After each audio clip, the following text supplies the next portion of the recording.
সরকার কি করবে? সরকারের পায়ের নিজের মাটি কোথায়? আমাদের সরকার কি, আমাদের তারেক জিয়া কি এটা বলার হিম্মত রাখেন? হেই ডোনাল্ড ট্রাম্প, এই অন্যায় হচ্ছে, বাস্তব সমালোচনা না করে আপনি খালি সরকারের এই নত জানু সরকার এখন ইরানে মানে আমেরিকার বিরুদ্ধে কথা বলে কি করবে সরকার?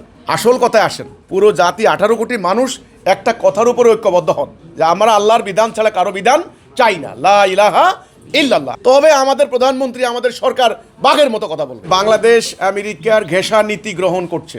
আমরা দেখলাম বাংলাদেশ সরকার 2বার বিবৃতি দিয়েছে। প্রথমবার বিবৃতি দিয়েছে একেবারে মানে খুব ভারসাম্য রক্ষা করে, যখন সোশ্যাল মিডিয়ায় ব্যাপক সমালোচনা দেখলো, সরকার দেখলো যে পাবলিক সেন্টিমেন্ট, পাবলিক কিন্তু শিয়া সুন্নির দ্বন্দ্ব বুঝে না।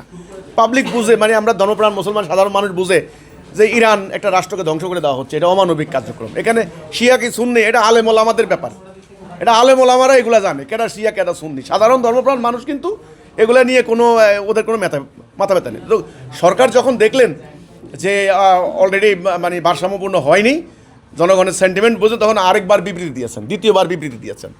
বিবৃতি দিয়ে সেগুলা মানে একটু অ্যাডভান্স লেভেলে কথা বলেছে।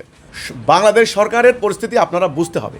বাংলাদেশের বাস্তবতা হলো এই সরকার যে ক্ষমতা আসছেন, এরা বিরাট একটা দল এবং তাদের একটা জোট, 14 দলীয় জোট, যেটা একজনকে বাদ দিয়ে বাকিদেরকে নির্বাচনের বাইরে রেখেছেন, নিষিদ্ধ করে তাদেরকে গণ আন্দোলনের মুখে দেশ থেকে বের করে দিয়েছেন। ওকে, ইন্টারনাল দেশের ভেতরে বিরোধী দল তারা কিন্তু সরকারের যে কোনো ত্রুটি, ভুল, কোনো প্রবলেম, কোথায় কি মিস্টেক, কোন জায়গায় পা পিছলায় পড়ে যায়, কোন জায়গায় কোন মন্ত্রী স্লিপ অফ টাং বলে ফেলেন, সাথে সাথে তার গলা চিপে ধরবে। তো এই ধরনের